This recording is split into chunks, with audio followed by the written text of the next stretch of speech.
जय हिंद साथियों, स्वागत है आप सभी का सक्सेस वर्ल्ड एमसीक्यू चैनल पर। तो दोस्तों, आज बिहार मध्य निषद सिपाही की परीक्षा के लिए जीके जीएस का मैराथन क्लास लेकर आए हैं। तो आज का ये सेशन आप लोगों के लिए काफ़ी ज़्यादा इम्पोर्टेंट होने वाला है। तो जल्दी से आप सभी लाइव में जुड़ जाइए। सभी को गुड इवनिंग। तो चलिए सेशन की शुरुआत करते हैं आज के प्रश्नों से। तो पहला प्रश्न आपके सामने है, भारत में स्थानीय स्वशासन का प्रारंभ किस वायसराय के शासनकाल में हुआ था? चलिए आप सभी पहले प्रश्न के लिए लाइव चैट में आंसर बताएंगे। और देखिए, प्रत्येक स्टूडेंट को आंसर बताना है, तभी आपका प्रॉपर तरीके से रिवीजन होगा। तो यहाँ पे पहले प्रश्न का आंसर क्या होगा? भारत में स्थानीय स्वशासन का प्रारंभ जो है ये हुआ था लॉर्ड रिपन के शासनकाल में। तो बी ऑप्शन जो ही बच्चे दिए हैं आपका बिल्कुल सही जवाब है। एक प्रश्न और यहाँ से बनता है कि बिहार और बंगाल में अस्थाई बंदोबस्त की शुरुआत किसने की थी? तो याद रखिएगा, लॉर्ड कॉर्नवालिस ने। दोनों प्रश्नों को ध्यान रखना है। देखिए, ए ऑप्शन में है लॉर्ड मेयो। तो आपको याद होगा, लॉर्ड मेयो के शासनकाल में ही 1872 में भारत की पहली जनगणना होती है। देखिए, दूसरा प्रश्न है, दिलवाड़ा मंदिर खाली स्थान में स्थित है। चलिए आप सभी दूसरे प्रश्न के लिए आंसर बताएंगे। दिलवाड़ा मंदिर कहाँ स्थित है? तो यहाँ पे आंसर क्या होगा? तो जो ही बच्चे ए बता रहे हैं बिल्कुल सही जवाब है, माउंट आबू में दिलवाड़ा मंदिर स्थित है। अगर राज्य पूछे तो याद रखिएगा राजस्थान। यहाँ पे लिख देते हैं राजस्थान के सिरोही जिला। तो आपको ध्यान रखना है, राजस्थान के सिरोही जिला में माउंट आबू में दिलवाड़ा मंदिर स्थित है। ध्यान रखेंगे। आप लोग थोड़ा सा कमेंट करके बताएंगे ये खजुराहो किस राज्य में पड़ता है।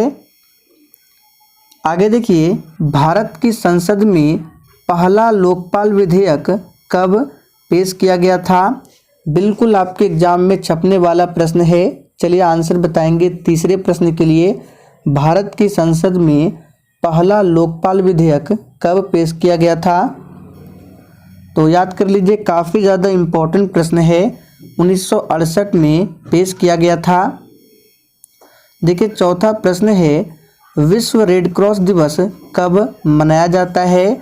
वेरी इंपॉर्टेंट प्रश्न है, इसको मार्क करके रखिए। और दोस्तों, आपके एग्जाम में दिवस से संबंधित एक प्रश्न कंफर्म पूछा जाता है। तो हम आपको जितने भी दिवस से संबंधित प्रश्न बताते हैं सभी को ध्यान रखें। तो चलिए आंसर बताएंगे, विश्व रेड क्रॉस दिवस कब मनाया जाता है? तो यहाँ पे जो ही बच्चे डी बता रहे बिल्कुल सही जवाब है, 8 मई को विश्व रेड क्रॉस दिवस मनाया जाता है। आगे बढ़ते हैं, आधुनिक कंप्यूटरों का जनक किसे माना जाता है? चलिए आंसर बताएंगे 5 के लिए। देखते हैं इस प्रश्न का आंसर कितने बच्चे सही करते हैं। आधुनिक कंप्यूटरों का जनक किसे माना जाता है? अब देखिए, कुछ बच्चे यहाँ पे हड़बड़ी में आंसर क्या बता रहे हैं, सी, जो कि बिल्कुल गलत है। आप लोगों ने प्रश्न को ध्यान से नहीं पढ़ा। यहाँ पे कंप्यूटर का जनक नहीं पूछा जा रहा है, आधुनिक कंप्यूटर का जनक बताना है। तो आधुनिक कंप्यूटर का जनक है कौन? तो याद रखिएगा एलन ट्यूरिंग। देखिए, बी ऑप्शन में दिया हुआ है एलन ट्यूरिंग। ये कौन है? तो आधुनिक कंप्यूटरों के जनक है। जबकि चार्ल्स बेबेज की बात करें तो कंप्यूटर के जनक है। सिर्फ अगर आपसे पूछे कंप्यूटर के जनक तो चार्ल्स बेबेज, और आधुनिक कंप्यूटरों का जनक तो एलन ट्यूरिंग। दोनों फैक्ट को आपको ध्यान रखना है। आगे देखिए, HIV का इलाज नहीं होने पर कौन सा रोग हो सकता है? चलिए आप सभी 6 के लिए आंसर बताएंगे। HIV का इलाज नहीं होने पर कौन सा रोग हो सकता है? तो बिल्कुल सही आंसर दिए हैं, एड्स रोग हो सकता है। ध्यान रखना है, एड्स रोग जो है ये किसके कारण होता है? तो HIV वायरस के कारण होता है। यहाँ से प्रश्न और क्या बन सकता है, विश्व एड्स दिवस कब मनाया जाता है? तो याद रखिएगा 1 दिसंबर को विश्व एड्स दिवस मनाया जाता है। आगे देखिए, निम्नलिखित में से कौन सी भारत की सबसे बड़ी तेल कंपनी है? ये प्रश्न भी आपके एग्जाम के लिए इम्पोर्टेंट प्रश्न है, इसको मार्क करके रखें, एग्जाम में पूछा जा सकता है। कौन सी भारत की सबसे बड़ी तेल कंपनी है? तो यहाँ पे 7वें प्रश्न का आंसर याद कर लीजिए, इंडियन ऑयल कॉरपोरेशन लिमिटेड, ये भारत की सबसे बड़ी तेल कंपनी है। नेक्स्ट क्वेश्चन है, भारत में प्रथम परमाणु बम का परीक्षण किस वर्ष हुआ था? चलिए 8 के लिए आंसर बताएंगे, बिल्कुल 1 नंबर का प्रश्न है। भारत में प्रथम परमाणु बम का परीक्षण किस वर्ष हुआ था? तो यहाँ पे 8वें प्रश्न का आंसर जो ये बच्चे ए बता रहे हैं बिल्कुल सही जवाब है, 1974 में हुआ था, ध्यान रखेंगे। आगे देखिए, भारत में राष्ट्रीय आय की गणना किसके द्वारा की जाती है? देखिए ये प्रश्न एक बार मध्य निषेध सिपाही में पूछा जा चुका है, तो ध्यान रखेंगे भारत में राष्ट्रीय आय की गणना किसके द्वारा की जाती है? तो यहाँ पे इस प्रश्न का आंसर जो ये बच्चे सी बता रहे हैं बिल्कुल सही जवाब है, केंद्रीय सांख्यिकी संगठन के द्वारा भारत में राष्ट्रीय आय की गणना की जाती है। यहाँ से एक प्रश्न बन सकता है कि भारत में सबसे पहले राष्ट्रीय आय का अनुमान किसने लगाया था? तो याद रखिएगा दादा भाई नौरोजी ने, ध्यान रखेंगे दादा भाई नौरोजी ने भारत में सबसे पहले राष्ट्रीय आय का अनुमान लगाया था। आगे देखिए, भारत में इंटरनेट की शुरुआत कब हुई थी? चलिए आप सभी 10 के लिए आंसर बताएंगे। और दोस्तों आज के इस मैराथन क्लास में आपके जितने भी प्रश्न सही हो रहे हैं आप लोग कॉपी में लिखते जाइए, फिर सेशन के लास्ट में आपको वही स्कोर कमेंट करके बताना है। और कुछ स्टूडेंट अपना स्कोर नहीं बताते हैं, तो देखिए आप भी अपना स्कोर कमेंट बॉक्स में ज़रूर लिखा करें, इससे आपको पता चलता है कि कल आपने कितने प्रश्न सही किए थे, आज आपने कितने प्रश्न सही किए हैं, और फिर उसी हिसाब से आप लोग मेहनत जारी रखते हैं। और देखिए जिस भी स्टूडेंट का स्कोर कम आ रहा है आप लोग मेहनत कीजिए, डेली क्लास को अटेंड कीजिए और ज़्यादा से ज़्यादा क्वेश्चंस का प्रैक्टिस कीजिए, तभी आप एग्ज़ाम निकाल सकते हैं। और देखिए दोस्तों, मध्य निषेध सिपाही में इस बार आपको एक सीट कंफर्म करना है, क्योंकि मध्य निषेध सिपाही में ये आप लोगों का आखिरी चांस होगा, इसलिए खूब मेहनत कीजिए। तो यहाँ पे 10वें प्रश्न का आंसर क्या होगा, भारत में इंटरनेट की शुरुआत कब हुई थी? तो याद कर लीजिए 15 अगस्त 1995 को। तो बी ऑप्शन आपका सही जवाब है। आगे बढ़ते हैं, जालियांवाला बाग नरसंहार खाली स्थान को हुआ था? बहुत ही सिंपल प्रश्न है, लेकिन एग्जाम में पूछा जाता है। चलिए 11 के लिए आंसर बताएंगे, जालियांवाला बाग नरसंहार कहाँ हुआ था? तो पंजाब के अमृतसर में। किसके शासनकाल में? तो लॉर्ड चैम्सफोर्ड के शासनकाल में। यहाँ पे लिख देते हैं लॉर्ड चैम्सफोर्ड के शासनकाल में हुआ था। कब? तो जो ये बच्चे सी बता रहे हैं बिल्कुल सही जवाब है, 13 अप्रैल 1919 को, ध्यान रखेंगे 13 अप्रैल 1919 को। आगे देखिए, भारत में महाभियोग की प्रक्रिया द्वारा खाली स्थान को उनके पद से नहीं हटाया जा सकता है, यानी कि इन चारों ऑप्शन में से किनको महाभियोग की प्रक्रिया द्वारा नहीं हटाया जा सकता है? चलिए 12 के लिए आंसर बताएंगे, बहुत ही शानदार प्रश्न है। तो यहाँ पे 12वें प्रश्न का आंसर क्या होगा? तो देखिए भारत के मुख्य न्यायाधीश इनको हटाया जा सकता है महाभियोग की प्रक्रिया से, मुख्य चुनाव आयुक्त को भी, भारत के राष्ट्रपति को भी, लेकिन प्रधानमंत्री को नहीं हटाया जा सकता है महाभियोग की प्रक्रिया से। तो डी ऑप्शन आपका सही आंसर है। आगे देखिए, दीफू दर्रा कहाँ पर स्थित है? बिल्कुल आपको सोच समझकर आंसर करना है, क्योंकि आज आपको मैक्सिमम से मैक्सिमम स्कोर करना है। तो दीफू दर्रा कहाँ स्थित है? तो बिल्कुल सही आंसर दिए हैं, अरुणाचल प्रदेश में दीफू दर्रा स्थित है। आगे देखिए, भारत का कौन सा शहर डेट्रॉइट ऑफ एशिया और ऑटोमोबाइल कंपनी के नाम से लोकप्रिय है? बहुत ही शानदार और ज़बरदस्त प्रश्न है। बिल्कुल इसी तरह के प्रश्न आपके एग्जाम में भी पूछे जाते हैं। तो चलिए आंसर बताएंगे 14 के लिए। भारत का कौन सा शहर है जो डेट्रॉइट ऑफ एशिया और ऑटोमोबाइल कंपनी के नाम से लोकप्रिय है? तो यहाँ पे जो ही बच्चे ए बता रहे बिल्कुल सही जवाब है चेन्नई। ध्यान रखना है। देखिए हैदराबाद की बात करें तो ये किस नदी के किनारे बसा हुआ है? तो ये मूसी नदी के किनारे बसा हुआ है। सी ऑप्शन में है कोयम्बटूर। तो याद कीजिए हमने आपको बताया था दक्षिण भारत का मैनचेस्टर बोला जाता है कोयम्बटूर को। सिर्फ भारत का मैनचेस्टर पूछे तो अहमदाबाद को भारत का मैनचेस्टर कहते हैं, और उत्तर भारत का मैनचेस्टर किसे बोलते हैं? तो कानपुर को। इन सभी फैक्ट को याद रखना है। और जयपुर को पिंक सिटी के नाम से जाना जाता है। दक्षिणी ध्रुव पर पहुंचने वाला भारतीय सेवा की पहली महिला अधिकारी का नाम क्या है? वेरी वेरी इंपॉर्टेंट प्रश्न है। इस प्रश्न को आप सभी स्टार मार्क कर लें, एग्जाम में छप सकता है। चलिए आंसर बताएंगे, दक्षिणी ध्रुव पर पहुंचने वाला भारतीय सेवा की पहली महिला अधिकारी का नाम क्या है? तो यहाँ पे जो ही बच्चे बी बता रहे हैं, यहाँ पे अन्नपूर्णा नहीं होगा, यहाँ पे क्या होगा लिख देते हैं अपर्णा। तो ध्यान रखना है, अपर्णा कुमार जो है दक्षिणी ध्रुव पर पहुंचने वाला भारतीय सेवा की पहली महिला अधिकारी का नाम है। ध्यान रखेंगे।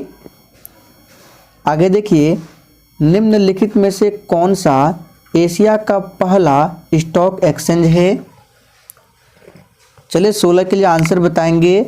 और देखिए ये जो प्रश्न है 16 नंबर, ये बिहार पुलिस में एक बार पूछा गया था कि कौन सा एशिया का पहला स्टॉक एक्सचेंज है। तो देखते कितने बच्चे आंसर बताते हैं।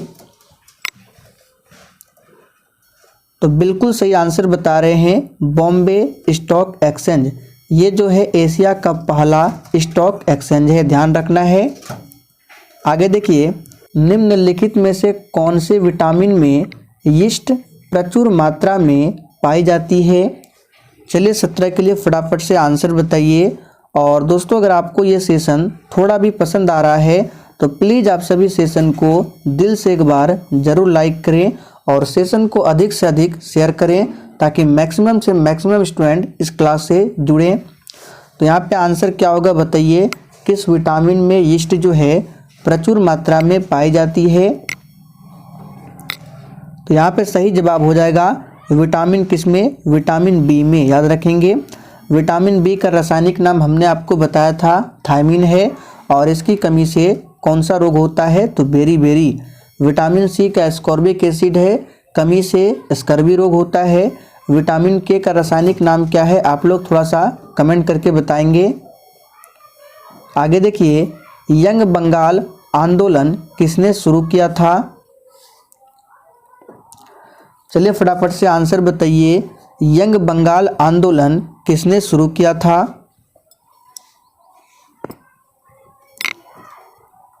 तो बिल्कुल सही आंसर दिए हैं हेनरी विलियम डेरिजियो। इन्होंने यंग बंगाल आंदोलन को शुरू किया था। आगे देखिए, भारतीय राष्ट्रीय कांग्रेस की पहली भारतीय महिला अध्यक्ष कौन थी? चलिए 19 के लिए आंसर बताएंगे। भारतीय राष्ट्रीय कांग्रेस के बारे में हमने आपको काफ़ी बार बताया है। इसकी स्थापना 28 दिसंबर 1885 को होती है बॉम्बे में। किसके समय में? लॉर्ड डफरिन के समय में। किसने किया था? तो A.O. ह्यूम ने। ध्यान रखेंगे। तो यहाँ पे पहली भारतीय महिला, देखिए यहाँ पे भारतीय शब्द है। तो भारतीय राष्ट्रीय कांग्रेस की पहली भारतीय महिला अध्यक्ष कौन थी? सरोजनी नायडू। तो बी ऑप्शन जो ही बच्चे दिए हैं बिल्कुल सही जवाब है। जिन्होंने एनी बेसेंट दिया है बिल्कुल गलत है, क्योंकि एनी बेसेंट जो है ये भारतीय राष्ट्रीय कांग्रेस की पहली महिला अध्यक्ष थी, ना कि भारतीय। आगे देखिए, पृथ्वीराज रासो निम्नलिखित में किसने लिखा था? चलिए 20 के लिए आंसर बताइए।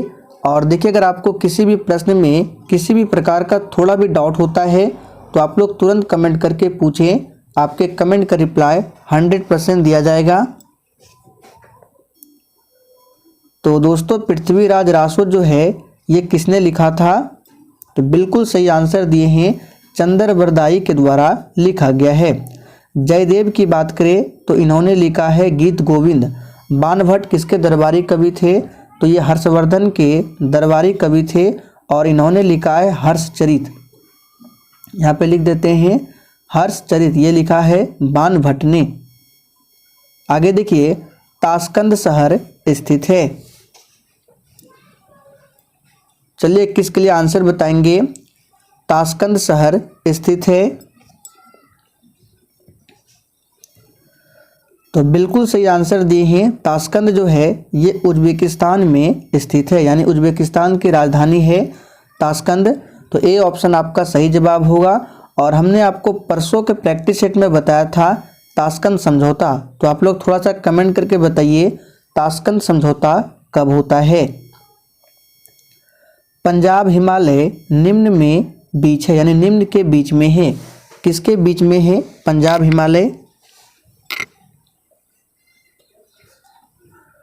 चलिए आंसर बताएंगे फटाफट से, पंजाब हिमालय किसके बीच में स्थित है? तो यहाँ पे आंसर हो जाएगा सिंधु और सतलज के मध्य है पंजाब हिमालय। आगे देखिए, काराकोरम पर्वत श्रेणी का पूर्व नाम क्या है? यानी काराकोरम श्रेणी का पहले नाम क्या था, आपको बताना है।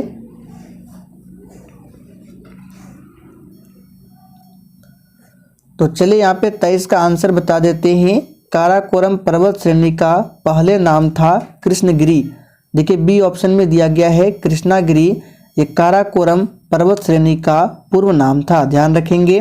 सागर माथा क्या है? तो माउंट एवरेस्ट को याद रखिएगा, माउंट एवरेस्ट को नेपाल में सागर माथा कहा जाता है। आगे बढ़ते हैं, एक ही प्रकार के परमाणु निम्न में किसमें मिलता है?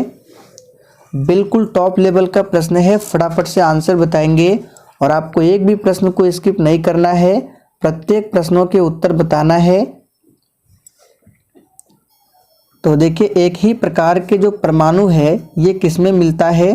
तो ये प्राकृतिक तत्व में मिलता है, ध्यान रखेंगे।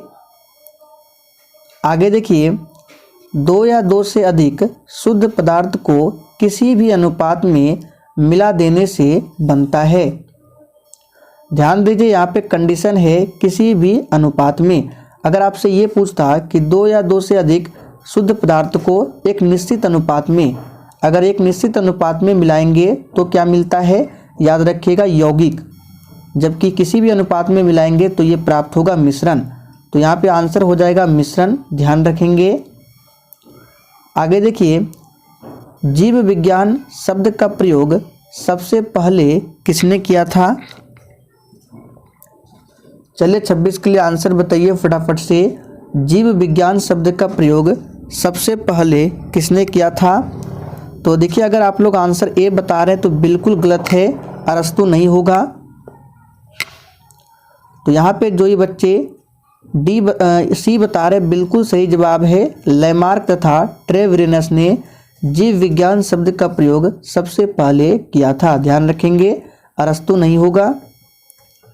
भारत में अधिकतर बेरोजगारी है, वेरी वेरी इंपॉर्टेंट प्रश्न है, काफ़ी बार ये प्रश्न एग्जाम में पूछा गया है, तो इसे भी आप सभी मार्क करके रखें। भारत में अधिकतर किस प्रकार की बेरोजगारी है? तो याद कर लीजिए इस प्रश्न को, संरचनात्मक, ध्यान रखना है। भारत में अधिकतर बेरोजगारी संरचनात्मक बेरोजगारी है, तो डी ऑप्शन आपका सही जवाब है। चलिए आगे देखते हैं, फूलों के संवर्धन के विज्ञान को क्या कहते हैं? चलिए 28 के लिए आंसर बताइए, फूलों का संवर्धन इसके विज्ञान को क्या कहते हैं? तो ये बहुत ही सिंपल प्रश्न है, आप सभी जानते हैं, ये बोला जाता है फ्लोरिकल्चर, ध्यान रखेंगे। फूलों के संवर्धन के विज्ञान को कहते हैं फ्लोरिकल्चर। अगला प्रश्न है, प्रच्छन्न बेरोजगारी का क्या अर्थ है? चलिए 29 के लिए आंसर बताएंगे, और देखिए कुछ स्टूडेंट को अभी भी क्लास टाइमिंग के बारे में नहीं पता है, तो जो न्यू स्टूडेंट है आपको बता दें, डेली रात 8 बजे से ध्यान रखना है, डेली रात 8 बजे से लाइव चैट के साथ आपको क्लास मिलेगा। तो टाइमिंग को आप सभी ज़रूर ध्यान रखें। और इसका PDF आपको टेलीग्राम पर मिल जाएगा। टेलीग्राम का लिंक इसी वीडियो के नीचे डिस्क्रिप्शन बॉक्स में दिया गया है। लेकिन देखिए PDF में आपको आंसर नहीं मिलेगा, इसलिए आपको अभी कॉपी में आंसर लिख लेना है। PDF में हम आंसर इसलिए नहीं देते हैं क्योंकि आंसर देते हैं तो आप लोग क्या करते हैं, क्वेश्चंस को पढ़ते हैं, आंसर देखते हैं और ऐसे ही स्क्रॉल करते जाते हैं। इससे क्वेश्चंस का प्रैक्टिस सही से नहीं हो पाता है और आपको लगता है कि क्वेश्चंस का प्रैक्टिस हो गया। देखिए प्रैक्टिस का मतलब है PDF ओपन कीजिए, आप लोग क्वेश्चंस को पढ़िए और उसका आंसर कॉपी में लिखिए और पूरा बनने के बाद फिर से आप आंसर को मैच कीजिए जहाँ पे आप आंसर लिखे हैं। फिर देखिए कितने प्रश्न आप लोग सही कर पा रहे हैं। इस तरह से क्वेश्चंस का प्रैक्टिस होता है। ये नहीं कि आप लोग PDF निकाल लिए, क्वेश्चंस पढ़ लिए, आंसर देख लिए, निकल गए, इससे कुछ नहीं होता है, आपका ही नुकसान है। इसलिए हम जो बोलते हैं उसको फॉलो कीजिए। तो यहाँ पे प्रच्छन्न बेरोजगारी का अर्थ क्या होगा, तो याद रखिएगा, आवश्यकता से अधिक लोगों का कार्यरत होना, ये प्रच्छन्न बेरोजगारी का अर्थ है। आगे देखिए, त्यागराज कौन थे। चलिए 30 के लिए फटाफट से आंसर बताइए, त्यागराज कौन थे।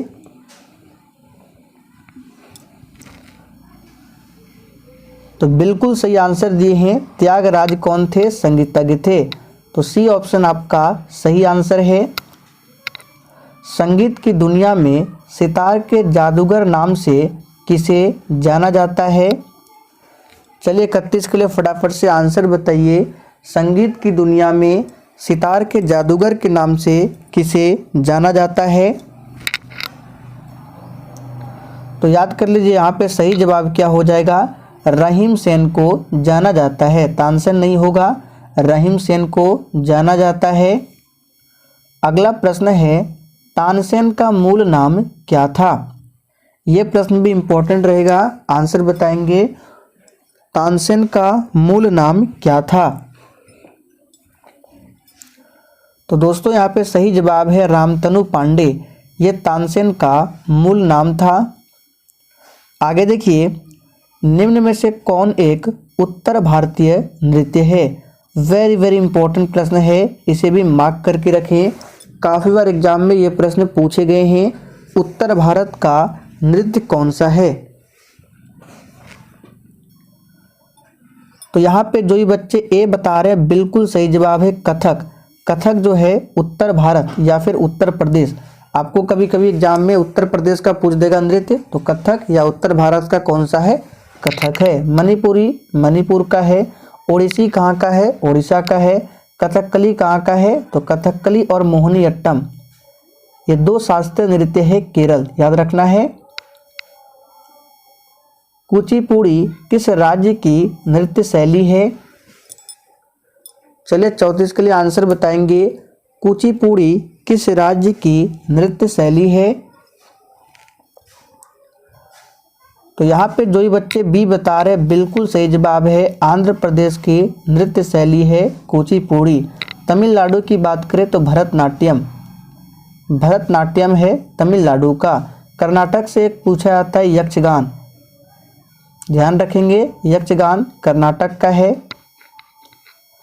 रंगोली भारत के किस क्षेत्र की प्रमुख कला शैली है। चलिए 35 के लिए आंसर बताइए फटाफट से, रंगोली भारत के किस क्षेत्र की प्रमुख कला शैली है। तो यहाँ पे आंसर क्या हो जाएगा, महाराष्ट्र, ध्यान रखेंगे। और महाराष्ट्र का नृत्य याद रखना है लावनी।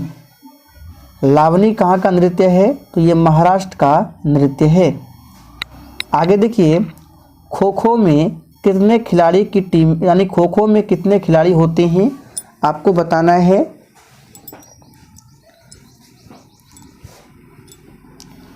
तो यहाँ पे 36 का आंसर जो ये बच्चे डी बता रहे बिल्कुल सही जवाब है। खो खो में टोटल 9 खिलाड़ी होते हैं टीम में, याद रखेंगे। रावी नदी का ऋग्वैदिक नाम क्या है। चलिए 37 के लिए आंसर बताएंगे, रावी नदी का ऋग्वैदिक नाम क्या है। तो यहाँ पे जो ही बच्चे डी बता रहे बिल्कुल सही जवाब है परूसनी। यहाँ पे परूसनी होगा। परूसनी ये रावी नदी का ऋग्वैदिक में नाम था, ध्यान रखेंगे। और इसी रावी नदी के किनारे बसा हुआ है हड़प्पा, याद रखेंगे। हड़प्पा की खोज 1921 में दयाराम साहनी के द्वारा किया गया था और हड़प्पा जो है रावी नदी के किनारे बसा हुआ है। पारिस्थितिकी तंत्र में ऊर्जा का स्रोत क्या है? बिल्कुल बच्चों वाला प्रश्न है और देखिए एग्जाम में इस तरह के 1 से 2 प्रश्न पूछे जाते हैं, तो बिल्कुल आप लोग आराम से कर सकते हैं। पारिस्थितिकी तंत्र में ऊर्जा का स्रोत क्या है? तो यहाँ पे जो ही बच्चे बी बता रहे बिल्कुल सही जवाब है सूर्य है। निम्न में से कौन सी नदी यमुना नदी में नहीं मिलती है? चलिए 39 के लिए आंसर बताएंगे। देखिए दोस्तों, यमुना नदी जो है भारत की सबसे लंबी नदी जो कि गंगा नदी है, ये गंगा नदी की सबसे बड़ी सहायक नदी है यमुना नदी, ध्यान रखेंगे। फिर से रिपीट कर देते हैं, यमुना नदी जो है गंगा की सबसे बड़ी सहायक नदी है और गंगा नदी भारत की सबसे लंबी नदी है। तो निम्न में से कौन सी नदी यमुना में नहीं मिलती है? तो ये है सोन, याद रखेंगे। निम्न डिवाइस में से कौन सा नमी को मापने के लिए उपयोग किया जाता है? चलिए 40 के लिए फटाफट से आंसर बताइए और जिसने अभी तक सेशन को लाइक नहीं किया है फटाफट से सेशन को लाइक करें। तो नमी को मापने के लिए उपयोग किया जाता है, याद रखिएगा, हाइग्रोमीटर का। सी ऑप्शन आपका सही जवाब है, हाइग्रोमीटर। देखिए एक है हाइड्रोमीटर, ये नहीं होगा, ध्यान रखना है। निम्नलिखित में से किस राज्य में भारत के सर्वाधिक समृद्ध मोनोजाइट भंडारों में से एक मौजूद है? चलिए आंसर बताएंगे 41 के लिए। किस राज्य में भारत के सर्वाधिक समृद्ध मोनोजाइट भंडार मौजूद है?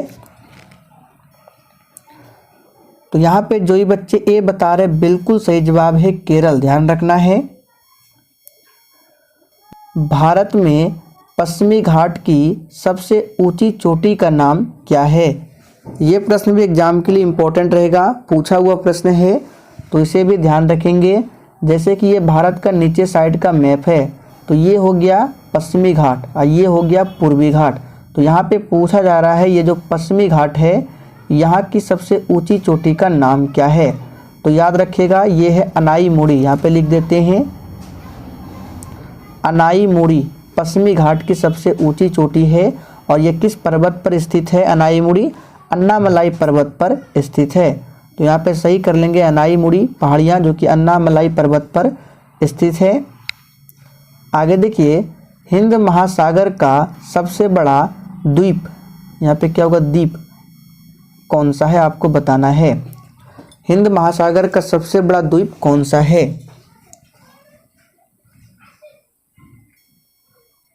तो 43 का आंसर क्या हो जाएगा? A option Madagascar. ये हिंद महासागर का सबसे बड़ा द्वीप है। ये भारत का मैप है इस तरह से।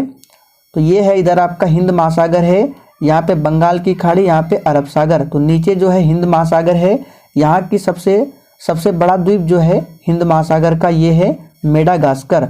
और ग्रीनलैंड जो है ये विश्व का सबसे बड़ा द्वीप है, ध्यान रखेंगे। कौन सा शहर भागीरथी और अलकनंदा के संगम पर स्थित है? चलिए आंसर बताएंगे 44 के लिए फटाफट से।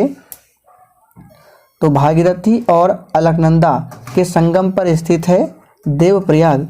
तो जो ही बच्चे सी बता रहे हैं बिल्कुल सही जवाब है, देवप्रयाग स्थित है। निम्नलिखित में से कौन सा एक स्थलीय प्राकृतिक आपदा का उदाहरण है? चलिए आंसर बताएंगे 45 के लिए। निम्नलिखित में से कौन सा एक स्थलीय प्राकृतिक आपदा का उदाहरण है? तो यहाँ पे आंसर हो जाएगा भूस्खलन। ये जो है प्राकृतिक आपदा का उदाहरण है। आगे देखिए, निम्नलिखित में से कौन सी जल संधि अंतर्राष्ट्रीय तिथि रेखा के समांतर स्थित है? चलिए फटाफट से आंसर बताइए, कौन सी जल संधि अंतर्राष्ट्रीय तिथि रेखा के समांतर स्थित है? तो ये है बेरिंग जल संधि। ए ऑप्शन जो ही बच्चे दिए हैं बिल्कुल सही जवाब है बेरिंग जल संधि। नागार्जुन सागर बांध ये किस नदी पर स्थित है? चलिए 47 के लिए फटाफट से आंसर कीजिए, नागार्जुन सागर बांध किस नदी पर स्थित है? तो बिल्कुल सही आंसर दिए हैं, कृष्णा नदी पर स्थित है नागार्जुन सागर बांध। कोसी नदी बिहार शोक, आपने सुना होगा, कोसी नदी को बिहार का शोक कहते हैं। बांधवगढ़ टाइगर रिजर्व खाली स्थान राज्य में स्थित है? चलिए आंसर बताएंगे, बांधवगढ़ टाइगर रिजर्व किस राज्य में स्थित है? तो यहाँ पे 48 का आंसर क्या हो जाएगा? मध्य प्रदेश में स्थित है बांधवगढ़ टाइगर रिजर्व, ध्यान रखेंगे। आगे देखिए, निम्नलिखित में से कौन सा एक दक्षिण अफ्रीका का बंदरगाह शहर नहीं है? चलिए 49 के लिए फटाफट से आंसर कीजिए, दक्षिण अफ्रीका का बंदरगाह शहर नहीं है, कौन सा? तो यहाँ पे आंसर क्या हो जाएगा? प्रिटोरिया, ये दक्षिण अफ्रीका का बंदरगाह शहर नहीं है। जर्मनी स्थित कील नगर में निम्नलिखित में से कौन सा सार्वजनिक महत्वपूर्ण उद्योग है? चलिए 50 के लिए आंसर बताइए, जर्मनी स्थित कील नगर, यहाँ कौन सा सार्वजनिक महत्वपूर्ण उद्योग है? तो ये है पोत निर्माण, याद रखेंगे। ए ऑप्शन आपका सही जवाब है पोत निर्माण। आगे देखिए, कुषाण काल के दौरान मूर्ति कला के गांधार शैली निम्नलिखित में से किसका मिश्रण है? चलिए फटाफट से आंसर कीजिए, कुषाण काल के दौरान मूर्ति कला के गांधार शैली किसका मिश्रण है? तो याद रखिए ये भारत ग्रीक शैली का मिश्रण है। यहाँ पे बी ऑप्शन आपका सही आंसर है। आगे देखिए, विश्व का सबसे छोटा महासागर कौन सा है? चलिए 52 के लिए फटाफट से आंसर कीजिए, विश्व का सबसे छोटा महासागर कौन सा है? तो दोस्तों ये है आर्कटिक महासागर, ये विश्व का सबसे छोटा है। जबकि प्रशांत महासागर की बात करें, विश्व का सबसे बड़ा महासागर है। और इसी प्रशांत महासागर में स्थित है विश्व की सबसे गहरी खाई मेरियाना गर्त। आप लोगों ने पढ़ा होगा मेरियाना गर्त किस महासागर में स्थित है? तो प्रशांत महासागर में। विश्व के मरुस्थल रहित महाद्वीप कौन से है? चलिए 53 के लिए आंसर बताएंगे फटाफट से, बिल्कुल 1 नंबर का प्रश्न है, विश्व के मरुस्थल रहित महाद्वीप कौन से हैं? तो याद कर लीजिए ये है यूरोप महाद्वीप। ए ऑप्शन जो ही बच्चे दिए हैं बिल्कुल सही जवाब है। आगे देखिए, हाल ही में किस राज्य में भारत की पहली कागज रहित राज्य विधानसभा बनी है? ये करंट अफेयर्स के प्रश्न है और आपके एग्जाम में 1 से 2 प्रश्न करंट अफेयर से भी पूछे जाते हैं। तो यहाँ पे आंसर क्या हो जाएगा? याद रखिएगा नागालैंड। सी ऑप्शन आपका सही जवाब है, नागालैंड की राजधानी है कोहिमा। मानव शरीर का सामान्य तापमान होता है? चलिए 55 के लिए आंसर कीजिए। देखिए मानव शरीर का जो सामान्य तापमान होता है सेल्सियस में अलग होता है, फ़ारेनहाइट में अलग होता है और केल्विन में अलग होता है। अगर सेल्सियस में पूछे तो ये 36.9 डिग्री सेल्सियस होता है, लगभग 37 डिग्री के आसपास। तो देखिए ऑप्शन में बी में दिया गया है 36.9 डिग्री सेल्सियस। अगर फ़ारेनहाइट में पूछे तो लगभग में आपको बताते हैं 98 डिग्री फ़ारेनहाइट लगभग में होता है और केल्विन में 310 केल्विन होता है। तो तीनों को याद रखिएगा। खैरा रोग किस फसल में होता है? चलिए फटाफट से आंसर बताएंगे। तो देखिए खैरा रोग जो है ये होता है धान की फसल में। तो सी ऑप्शन जो ही बच्चे दिए हैं बिल्कुल सही जवाब है और ये किस कारण होता है? तो जिंक की कमी के कारण खैरा रोग होता है। आलू में पूछा जाता है कौन सा रोग होता है? मोजेक, याद रखेंगे, मोजेक रोग होता है आलू में, और एक होता है ब्लैक हार्ट रोग, दोनों याद रखेंगे। मूंगफली की बात करें तो इसमें होता है टिक्का रोग। ये जो टिक्का रोग है ये संबंधित है मूंगफली से। रानीखेत बीमारी संबंधित है। चलिए आंसर बताएंगे, रानीखेत बीमारी किससे संबंधित है? तो यहाँ पे जो ये बच्चे ए बता रहे बिल्कुल सही जवाब है, ये मुर्गियों से संबंधित है रानीखेत बीमारी। पृथ्वी से निकटतम दूरी पर स्थित ग्रह कौन सा है? यहाँ पे आपको कंफ्यूज नहीं होना है। एक पूछा जाता है सन से सबसे निकट, यानी सूर्य से सबसे निकट पूछे तो ये बुध हो जाएगा, और पृथ्वी से सबसे निकट पूछे तो शुक्र ग्रह है। शुक्र ग्रह जो है ये सबसे गर्म ग्रह है, याद रखेंगे। और बुध और शुक्र याद रखेंगे, यहाँ पे फिर से बता देते हैं, ये बुध और शुक्र हमारे सौरमंडल में दो ऐसे ग्रह हैं जिनके पास एक भी उपग्रह नहीं है। सिनकोना पौधे के किस भाग से कुनैन प्राप्त किया जाता है? चलिए 59 के लिए आंसर बताएंगे, और ये जो है मलेरिया की दवा बनती है इससे, इसे भी ध्यान रखेंगे। तो कुनैन जो प्राप्त किया जाता है पौधे के किस भाग से, कौन सा पौधा है? तो सिनकोना पौधा है, और ये प्राप्त किया जाता है तने की छाल से। तो जो ही बच्चे ए बता रहे बिल्कुल सही जवाब है। आगे देखिए, निम्न में से किसमें विटामिन सी की मात्रा सर्वाधिक होती है? विटामिन सी का रासायनिक नाम है एस्कॉर्बिक एसिड, और कमी से होता है स्कर्वी नामक रोग। और सर्वाधिक जो होती है ये किसमें? याद रखिएगा संतरा में। डी ऑप्शन आपका सही जवाब है, संतरा, नींबू, ये में क्या होता है? याद रखिएगा विटामिन सी, और गाजर में विटामिन ए। इंसुलिन का उत्पादन किया जाता है किसके द्वारा? इंसुलिन की कमी से होता है मधुमेह रोग। और विश्व मधुमेह दिवस कब मनाया जाता है? तो प्रत्येक वर्ष 14 नवंबर को, और इसी दिन बाल दिवस भी मनाते हैं। तो इंसुलिन का जो उत्पादन होता है आइलेट्स ऑफ लैंगरहैंस द्वारा, यानी आइलेट्स के लैंगरहैंस द्वारा उत्पादित होता है इंसुलिन। उस वैज्ञानिक का नाम बताइए जिसने यह खोज की थी कि मलेरिया प्लाज्मोडियम नामक परजीवी से होता है।